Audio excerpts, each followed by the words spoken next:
I want to actually really show you.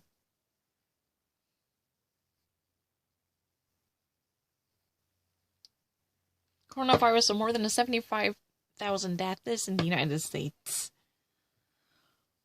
Unbelievable, staggering number. 공중부양? Levitation. Oh, the supernatural power. Die Kraft. Magische Kraft.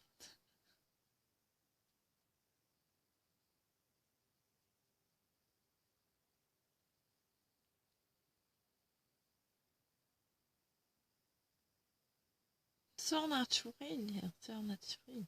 Obernaturel. Lévitation. Lévitation. Definitivement, I can actually tell you. Lévitation. Magnetic. The magnetic levitation. Definitely that is used for the monorail. The Schwunghata. Train mobilized by the levitation, magnetic levitation, monorail. I don't really need to think about it. The Department of the Physics at the University of Sherbrooke shows you their trains operated by the magnetic levitation usually the supraconductors. To do so, one uses copper. This is really a familiar material coming from the supraconductors, pressed by its own spiral temperature with the magnetic field, with the atmosphere pressure applied to it, to have a liquid azote. Azote, I know, even in English azote. Approximately minus 180 degrees. So this is really the cell of an azote in form of liquidity that's been at a regular spiral temperature. At a higher temperature,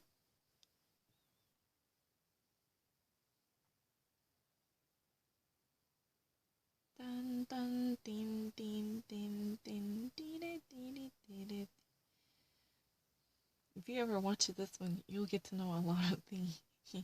And I definitely add it later in the book. This is an almost magical lamp. Oh, she's very smart and sweet. I watched it many years ago.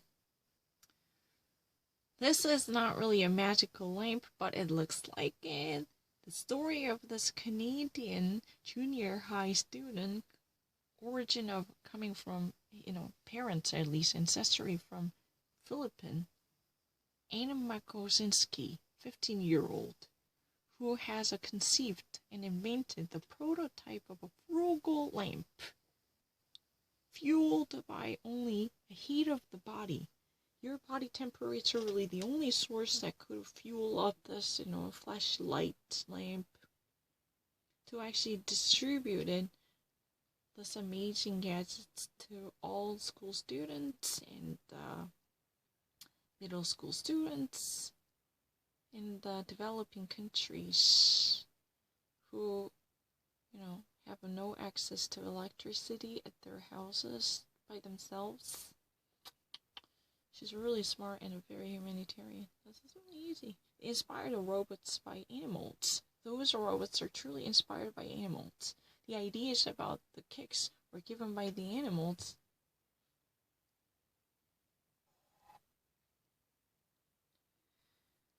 Engineers do not really or never really believe ex nihilo.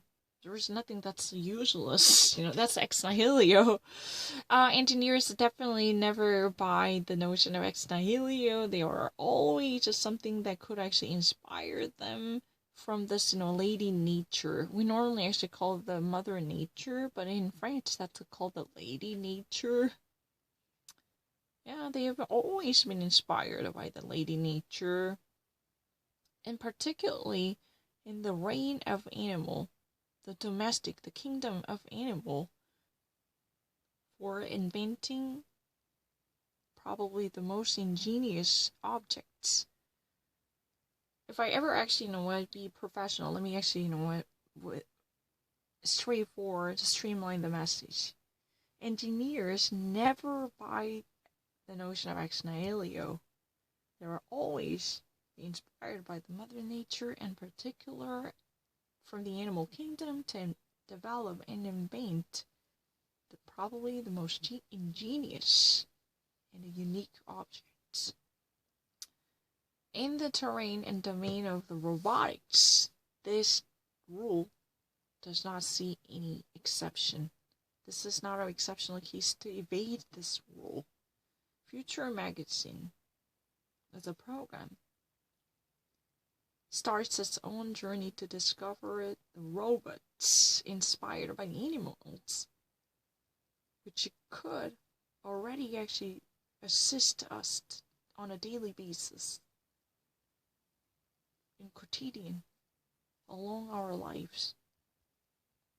Biologists, engineers, and work together hand in hand in tandem to invent biorobots well adapted to our bionic systems, inspired by animals. It's really easy. Future hits the road to discover robots inspired by animals, which could well assist us and help us daily in our lives.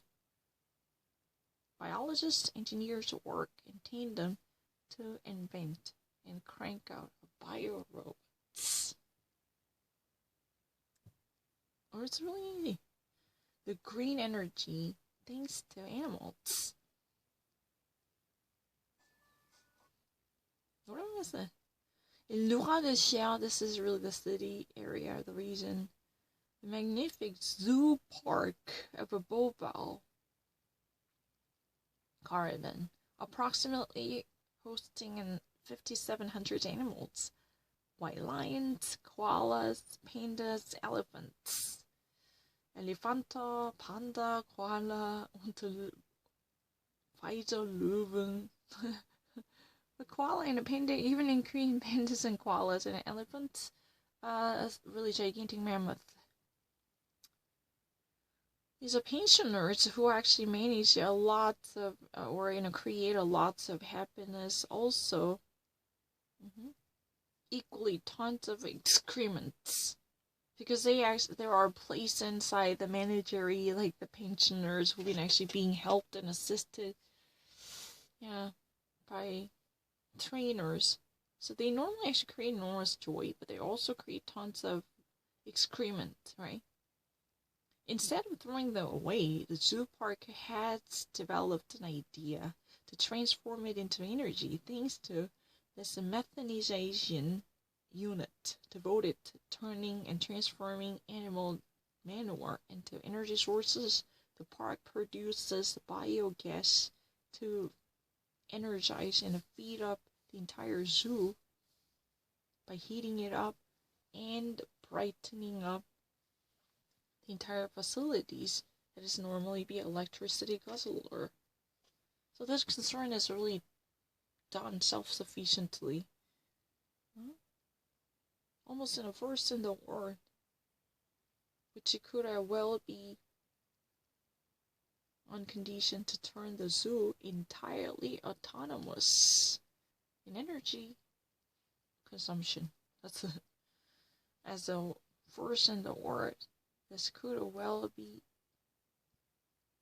transformative, turn the entire zoo into an autonomous entity in energy consumption on condition. At terme, you have to be very, very accurate. À terme, ça signifie en condition.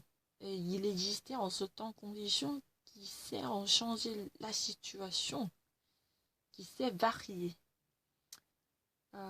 Almost like force in the world, which could actually turn the zoo totally and entirely autonomous when it comes to energy supply on condition. I have to go.